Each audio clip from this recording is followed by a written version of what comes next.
बिहार भूमि सर्वे लंबे समय के लिए टला। जाने क्या है सर्वे की अंतिम तिथि, नया आदेश हुआ जारी। बिहार लैंड सर्वे, बिहार भूमि सर्वे लंबे समय तक टला। क्या है सर्वे की संशोधित अंतिम तिथि? सरकार ने भूमि सर्वे के नियमों में बहुत बड़ा बदलाव किया है। क्या वाकई बिहार में भूमि सर्वे बंद हो गया है? नमस्कार, आप सभी का पूनम एक प्रेरणा चैनल में बहुत बहुत स्वागत है। लैंड सर्वे को लेकर एक बहुत बड़ा अपडेट सामने आया है। बिहार में चूंकि लैंड सर्वे का काम लगातार जारी है, हालांकि विवाद बढ़ता देख बिहार सरकार ने भूमि सर्वेक्षण की प्रक्रिया में संशोधन किया है। तो आइए जानते हैं कि अब बिहार में भूमि सर्वे कैसे लंबा खिंचने वाला है। नए नियम में भूमि सर्वे के कितने चरण होंगे और हर चरण के लिए कितने समय की अवधि निर्धारित होगी, और अब हर चरण के लिए सर्वे की अंतिम तिथि क्या होगी। लेकिन उससे पहले आपसे निवेदन है कि अगर आप हमारे चैनल पर नए हैं और आपने अभी तक हमारे चैनल को सब्सक्राइब नहीं किया है, तो प्लीज हमारे चैनल को सब्सक्राइब अवश्य कर लें एवं बेल आइकन भी दबा दें, ताकि इसी तरह के हमारे अन्य वीडियो आप तक पहुंच सकें। बिहार भूमि सर्वेक्षण के नए नियमों के अनुसार सर्वेक्षण पूरा होने में कम से कम 2 साल लगेंगे। नीतीश कुमार ने पहले अधिकारियों से सर्वेक्षण जल्द पूरा करने का आग्रह किया था, लेकिन सर्वेक्षण में कई समस्याएं आईं। लाखों लोग सर्वेक्षण के डर से अपने काम छोड़कर बिहार लौट आए। लेकिन अब बिहार में भूमि सर्वेक्षण अनिश्चित काल के लिए टल गया है। सरकार ने नई नियमावली को मंजूरी दे दी है, जिससे सर्वेक्षण कार्य कम से कम 2 साल और आगे बढ़ गया है। यह फैसला लाखों लोगों के लिए परेशानी का सबब बन सकता है, जो पहले ही मौजूदा सर्वेक्षण प्रक्रिया की गड़बड़ियों से जूझ रहे हैं। मुख्यमंत्री नीतीश कुमार ने पहले अधिकारियों से सर्वेक्षण जल्द पूरा करने की अपील की थी, लेकिन अब सरकार ने यू टर्न ले लिया है।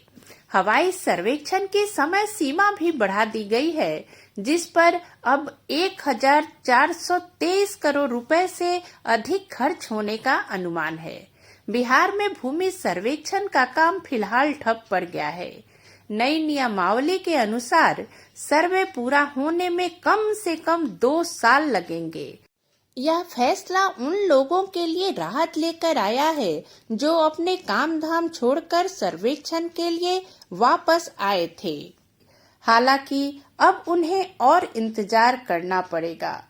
मुख्यमंत्री नीतीश कुमार ने पहले साल अधिकारियों से सर्वेक्षण जल्द पूरा करने की गुहार लगाई थी। उन्होंने अधिकारियों से हाथ जोड़कर और पैर पकड़कर भी विनती की थी।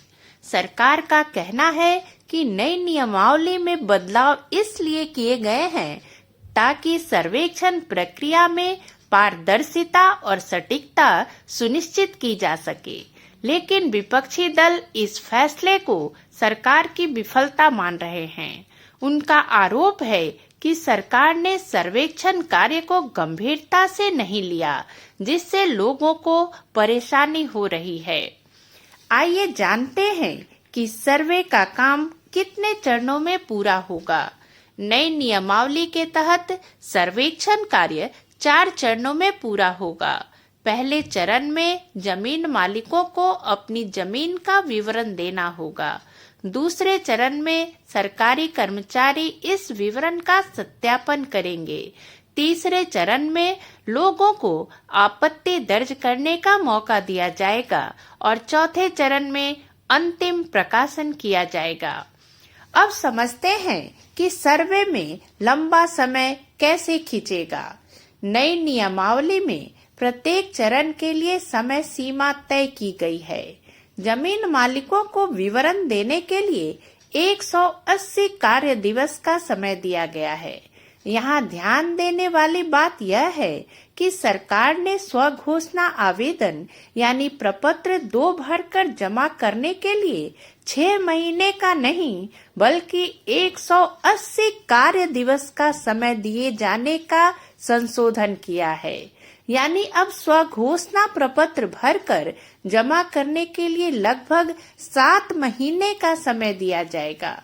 ऐसा इसलिए है कि कार्य दिवस में शनिवार, रविवार और सरकारी छुट्टी के दिन शामिल नहीं किया जाएगा। इसी तरह से सरकारी कर्मचारियों को सत्यापन के लिए 90 कार्य दिवस यानी लगभग 3.5 महीने का समय दिया जाएगा। आपत्ति दर्ज कराने के लिए 60 कार्य दिवस यानी लगभग 2.5 महीने का समय दिया जाएगा और आपत्तियों के निपटारे के लिए भी 60 कार्य दिवस का समय दिया जाएगा।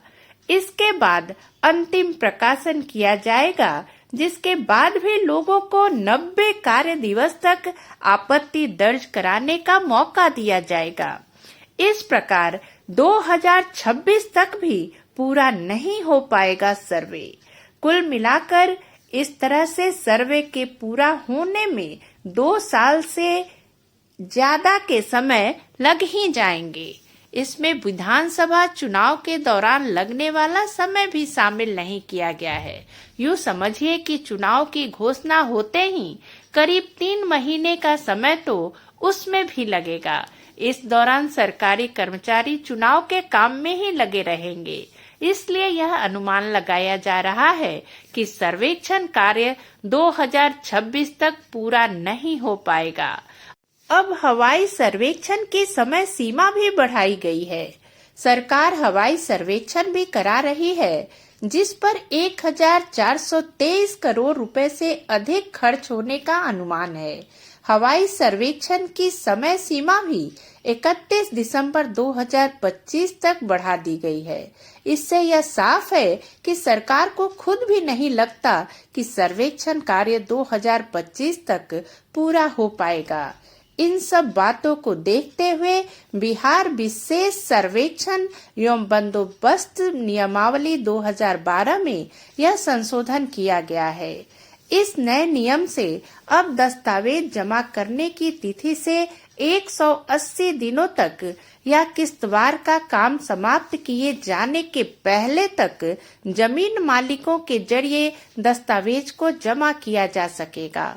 पहले 20 अगस्त 2024 तक बिहार के सभी जिलों में घोषणा की गई थी, लेकिन अब नए नियम के अनुसार 31 मार्च 2025 तक अपनी जमीन संबंधी कागजात जमा करने की छूट दे दी गई है। राजस्व एवं भूमि सुधार विभाग के अपर मुख्य सचिव दीपक कुमार सिंह ने बताया कि आम लोगों की सुविधा के लिए विभाग ने कई और महत्वपूर्ण निर्णय लिए हैं, जिन्हें कैबिनेट में मंजूरी मिल गई है। इससे गांवों का मानचित्र बनाने का काम था, जिसकी समय सीमा 30 दिन की थी, लेकिन कई गांवों में समय पर काम नहीं हुआ है। इसको देखते हुए अब उसका भी समय 30 दिन के बजाय 90 दिन कर दिया गया है। अगर कोई मौजा ज्यादा बड़ा है और उसमें और ज्यादा समय लग रहे हैं, तो इसके लिए निर्णय लेने का अधिकार बंदोबस्त पदाधिकारियों को दिया गया है। पहले दावा आपत्ति की भी समय सीमा कम थी। इसके लिए अब पहले से निर्धारित 15 दिन की बजाय 30 दिन कर दिया गया है। जमीन मालिक खानापूरी पर्चा मिलने के बाद अपनी जमीन से संबंधित ब्यौरा से असंतुष्ट होने पर नए समय तक प्रपत्र 8 में सर्वे शिविर में आपत्ति दर्ज कर सकते हैं। साथ ही यह भी तय किया गया है कि जमीन नक्शा अंतिम प्रकाशन की तिथि से 90 दिनों के भीतर कोई भी रैयत प्रपत्र 21 में अधिकारियों के समक्ष आपत्ति दायर कर सकेगा। 90 दिनों की समयावधि बीत जाने के बावजूद विलंब शुल्क देकर एक बार और सुनवाई करने का निर्णय लिया गया है। राजस्व एवं भूमि सुधार विभाग के मंत्री डॉक्टर दिलीप कुमार जायसवाल ने कहा है कि भू अभिलेखों की अनुपलब्धता की वजह से आम लोग परेशान हो रहे थे। उनके जरिए दस्तावेज जमा करने की तिथि बढ़ाने का अनुरोध किया जा रहा था, जिसके मद्देनजर यह निर्णय लिया गया है। उम्मीद है कि इस अवधि के दौरान अपने कागजात ठीक कर लेंगे और भूमि सर्वे में बढ़ चढ़कर हिस्सा लेंगे। भूमि सर्वेक्षण एवं बंदोबस्त में स्व घोषणा के जरिए अपनी जमीन का ब्यौरा सर्वे कर्मियों के समक्ष उपलब्ध कराता है। इसमें रैयत के जरिए खरीदी गई जमीन, खतियान, वंशावली एवं बंटवारा का विवरण प्रपत्र 2 एवं प्रपत्र 3(1) में भरकर या तो सर्वे शिविर में जमा किया जाता है या फिर भू अभिलेख एवं परिमाप निदेशालय की वेबसाइट पर अपलोड किया जाता है। इन कागजातों से खानापूरी के समय अधिकार अभिलेख बनाने में सर्वे कर्मियों को मदद मिलती है। उम्मीद है ये जानकारी आपको पसंद आई होगी। अगर वीडियो अच्छी लगी हो तो इसे ज्यादा से ज्यादा लाइक और शेयर कर दें ताकि हर किसी तक सही जानकारी पहुंच सके। साथ ही आप और किस विषय पर वीडियो देखना चाहते हैं ये कमेंट करके जरूर बताएं। हम कोशिश करेंगे कि आसान भाषा में आपके लिए वीडियो बना सकें। इसी तरह की नई और उपयोगी जानकारी को लेकर हम फिर मिलते हैं अपने अगले वीडियो में। तब तक के लिए नमस्कार, धन्यवाद।